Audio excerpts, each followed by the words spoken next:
Hey world, welcome to Keats' Universe.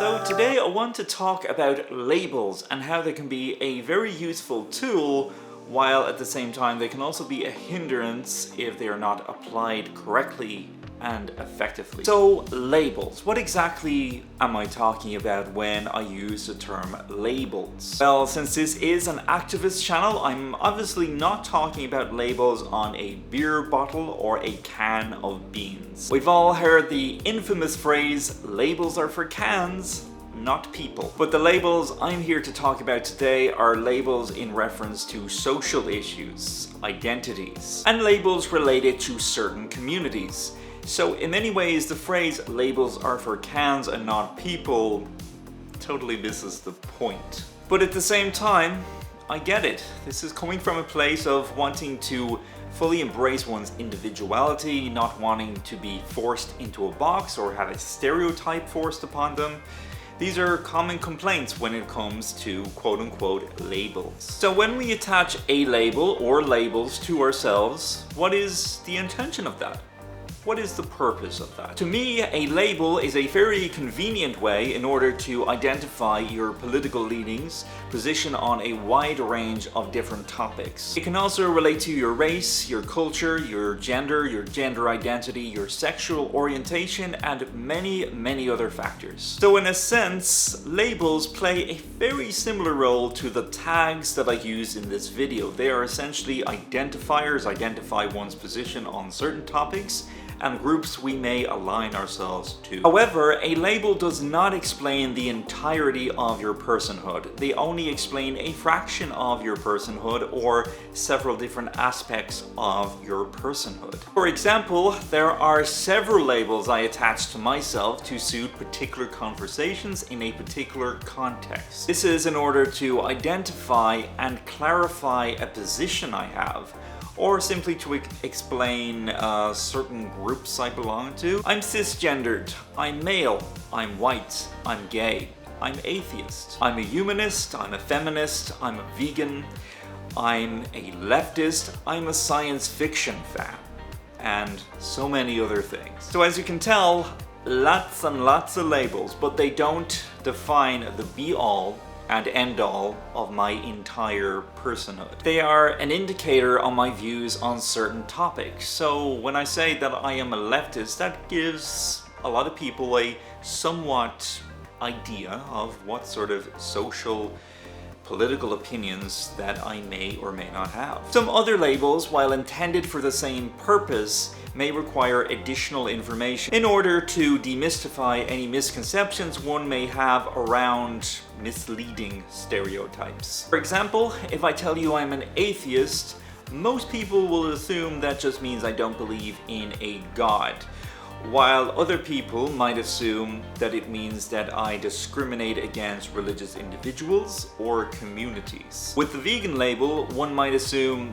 I don't eat a lot of food, which is kind of funny to me because I'm currently trying to lose a little bit of weight. Another stereotype I've come across is on the basis of me labeling myself a feminist and being a feminist and a man, and some claiming that because I am a male feminist that I am somehow self-loathing for being male and I hate men, which is ridiculous because I'm gay and I'm very fond of men, as it happens. I could go on and on here for 10 hours, but suffice to say there is a lot of stereotypes attached to these labels. The idea here is to use the label as a blueprint for what we are supporting. And describing the full extent of what we are exactly supporting will require more nuance and more description further down the line. Of course, we can't totally blame those who believe that these stereotypes are true of the vast majority of those who identify with said labels. Because we do have those on the more extreme side of things who spend a lot more time focusing on the label, the word, the term, rather than the meaning behind it. I call these bad actors, they are bad representatives.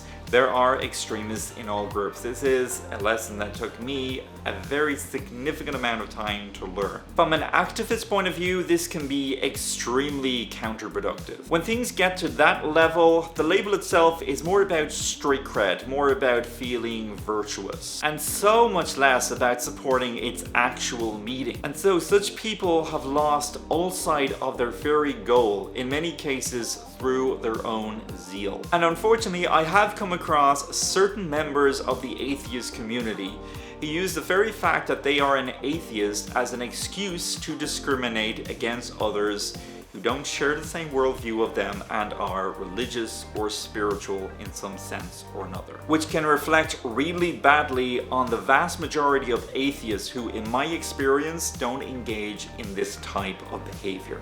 There are also vegans who take things to the extreme by either having very unrealistic expectations when dining in certain establishments, or not being very understanding to an individual's journey to veganism, and many other issues that are just a little bit too purist for my personal tastes, which can be very discouraging, to say the least. And of course, we have bad actor feminists who misrepresent the entire community in many different ways. One of such ways will be blaming all men on the unfairness and misogyny within society towards women, or accusing men of being misogynist or sexist when that may not necessarily be the case. And the LGBTQ community is no exception to toxic behavior. We do unfortunately have some members of the LGBTQ who engage in superficial mentalities, constantly judging people for their looks, a lot of body shaming, and so on and so forth. But the point is, these are stereotypes. They do not represent the entirety of all of the people within these communities. Unfortunately, we do have people on the more extreme side that do embrace in this type of toxic behavior. Most of us don't. So this obviously creates two problems. Those being obsessed with stereotypes, and stereotypes being their only reference point. This encourages a lot of people to adopt a tendency of narrow thinking or mindsets. Mindsets such as, well, if you're part of group X or group Y, then you must inhibit such and such a type of behavior. Totally ignoring that for most people, these labels are but a fraction of their personhood. Then of course we have others who live and breathe by whatever label they have bestowed upon themselves. It's all they identify as and all they know. I find this to be stifling to individuality and really quite sad.